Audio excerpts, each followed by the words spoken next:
know, when you meet someone, nah, don't be so gullible. When you meet someone, don't be so gullible. But this guy said the Lord told him that I was going to marry, that I was his wife, that he was there to take care of me and to make sure I'm okay, help me raise the children and all that stuff. At that time, I had all 5 of my kids, and they were small, young children. So I wanted him to go, you know. I just wanted him to leave.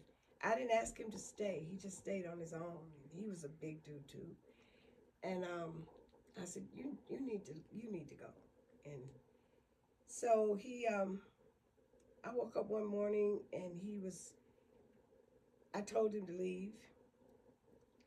And he said, well, let me make some breakfast for you before, you know, we spend the last day together, or we can go out to eat or something later on. I said, yeah, you can do something like that. So he said, I'm going in here and fix you some breakfast. I said, I don't eat breakfast. I said, sometimes I don't feel like it. I said, I'm not hungry. So he did it anyway. He brought the food in. And he had coffee.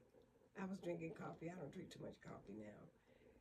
And after I drink that coffee, God be my witness, I don't remember nothing else. When I knew anything, and this is the truth, he took me downtown in my car,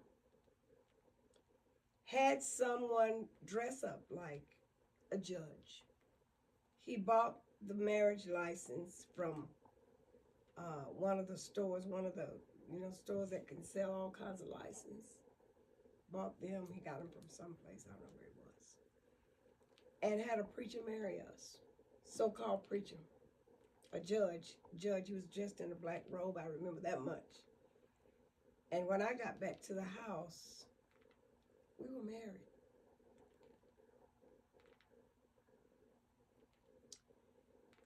And I couldn't get away from it. That's what that song was about. Young Hearts Run Free.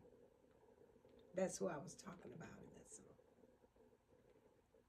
And it took me a year, almost 2 years, to get away from him because he threatened to kill my kids, me, if I would divorce him. And found out I wasn't even married to him. I didn't even know that until I went to divorce him. They have no record of a marriage on record that I know of. Maybe they have one, but I may not know it. But he might have filed it or whatever, but we weren't really married.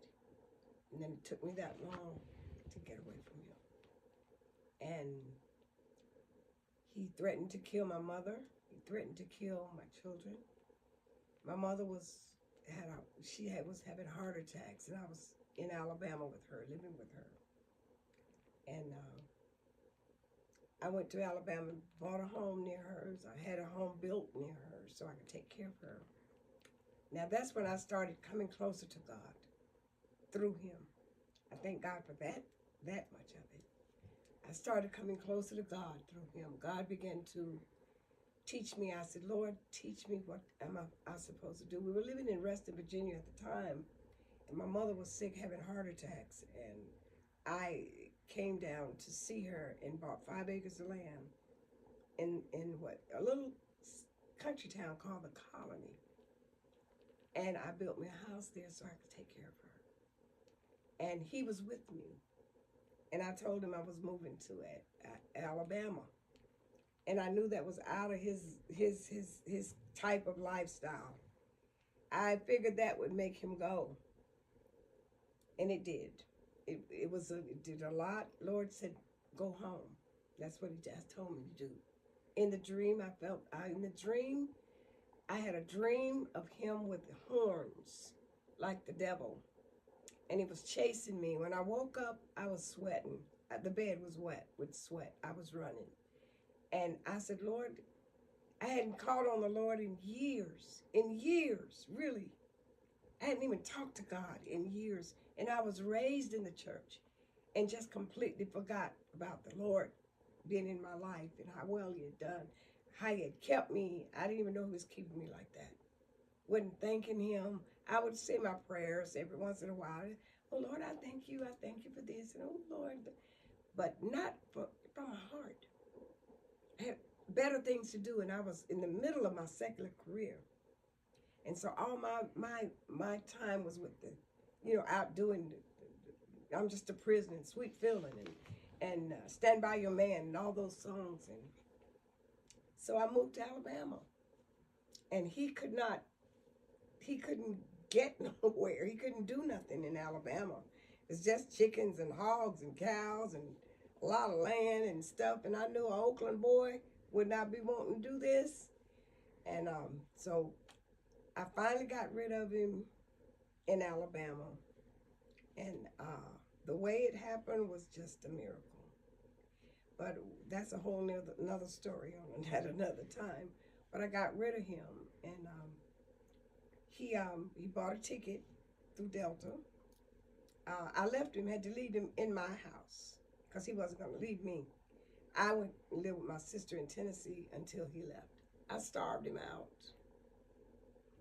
See, old folks say you can starve a dog, just don't feed him.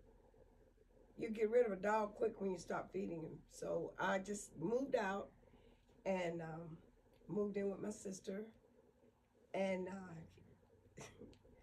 the lights were cut off. Everything was cut off. He had no lights in the house, had no food.